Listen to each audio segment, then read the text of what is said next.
What shape do we have here? Obviously, it's a triangle.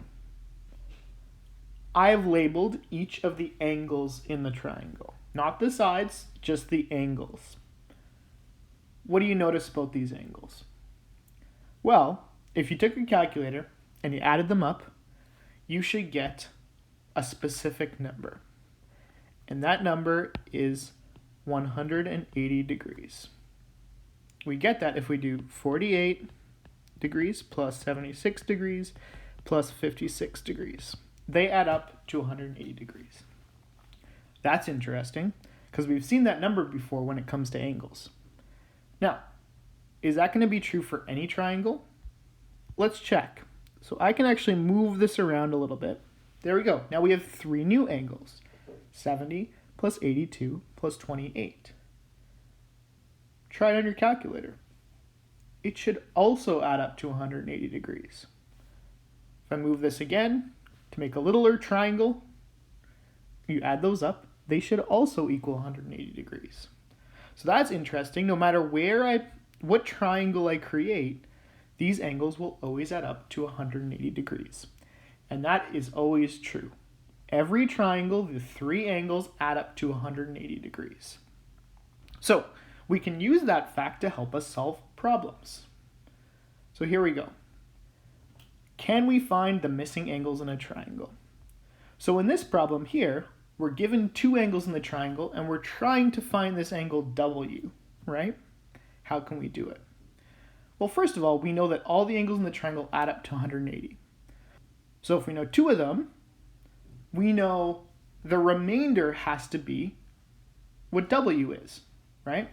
Another way of thinking about it is by doing, if we just start with 180, if we start with 180 degrees and we subtract 75 degrees from 180, and then we subtract 55 degrees as well, we're going to be left with whatever that angle W is.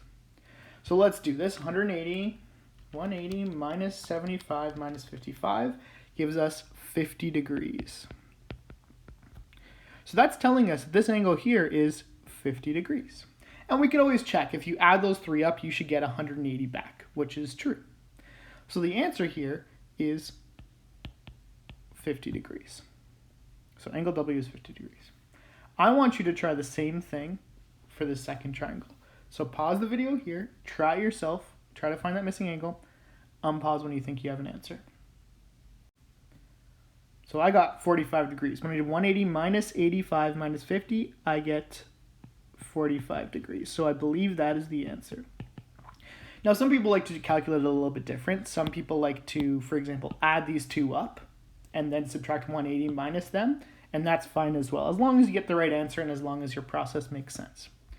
So I want you to try the same thing for these questions down here, okay? Give them a shot, see if you can get the right answers. The answers are at the bottom of the page. So pause the video here, try those yourself, and unpause when you're done, and we'll go on to the next section.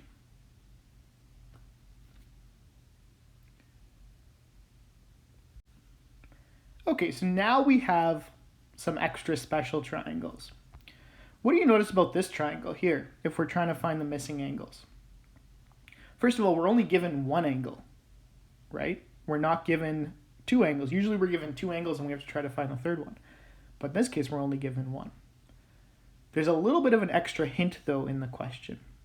And the hint is these two lines. What do they mean? Well, these mean that those two sides are equal to each other in length. When you have two sides that are equal to each other in length, it actually means two of the angles in the triangle are equal to each other. Do you know the name of a triangle like this? This is actually called an isosceles triangle. Okay, when two sides are the same length, it's an isosceles triangle, and this also means two angles will be the same. So there's a little trick here to remembering which angles are the same. And the angles that are the same are the ones that are beside, in opposite corners of those equal sides. So we have these two sides are the same, right? So the angles that are going to be the same are the two that are in the bottom corners of those. So this one here will also be 31 degrees. The angle where the two equal sides meet is going to be something else, and that's what we can find now. But the two angles at the bottom of those equal sides are going to be equal. So those angles are both 31 degrees.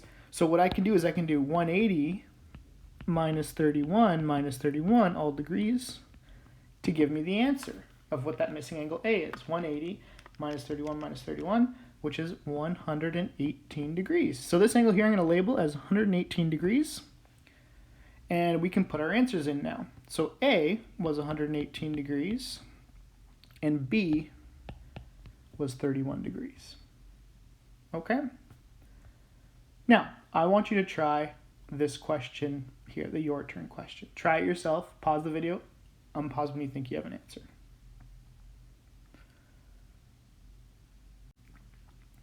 So there it is. The two angles that are the same in this case are angle A and angle C because they're at the bottom of those equal sides. Those are both 50 degrees. So to find the missing angle, we just need to do 180 minus 50, which is 80 degrees.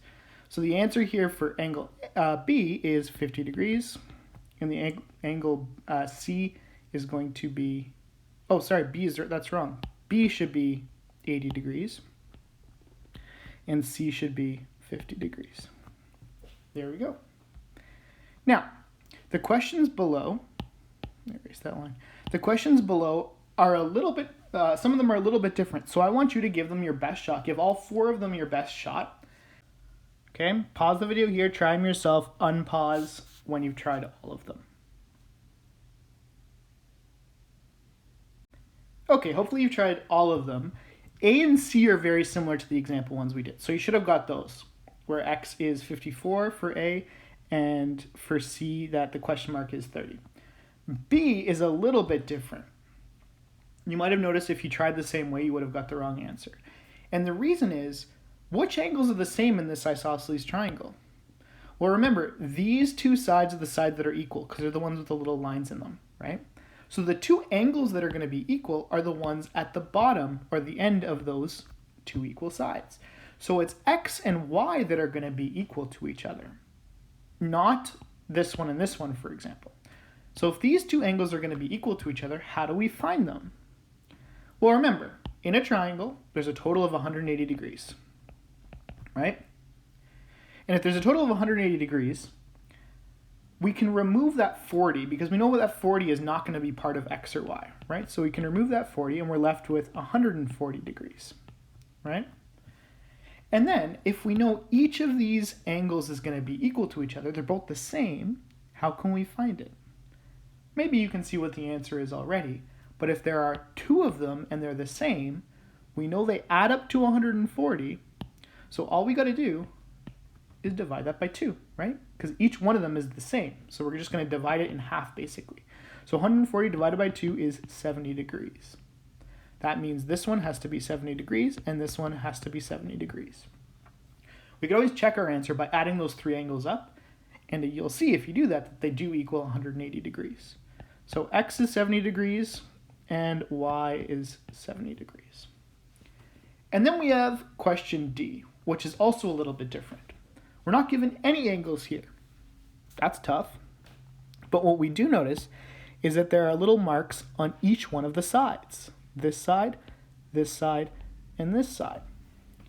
That tells us that all 3 sides are the same length.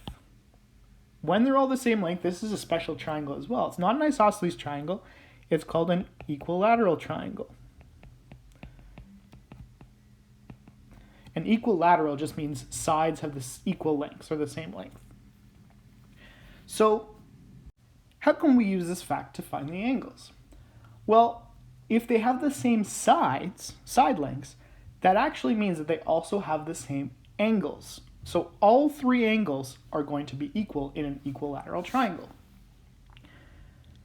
How can we figure it out? Well, we know that all of the angles together equal 180 degrees. If there are 3 equal angles in this triangle that have a total of 180 degrees, how can we do it? Well, there's 3 angles, they're all equal, so all we got to do is divide 180 by 3, which gives us 60 degrees. So this is 60 degrees, That also means that this is 60 degrees. Even though we're not asked for it, all of these angles are 60 degrees. And the interesting thing is that every single equilateral triangle, no matter how big or how small it is, the angles in the corners will always be 60 degrees because of this. It's just 180 divided by 3. So you don't actually have to memorize the 60 degrees. All you have to remember is that a triangle has 180 degrees in it, and all the angles added, and then there's 3 of them, so you just divide by 3 to get 60 degrees. So now it's your turn. Try out all these problems here, okay? The last thing is that I do leave a spot for the theorems used, just like we did in the last lesson on the angle theorems. And the angles in a triangle, we have a special name for that too. We call the theorem the interior, IOR, angles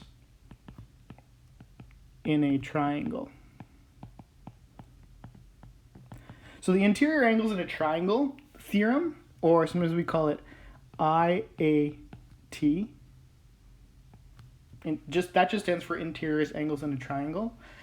That's used whenever we're using the interior angles, the angles in a triangle add up to 180. So basically for all of these, it's going to be IAT. Okay? There you go. Good luck.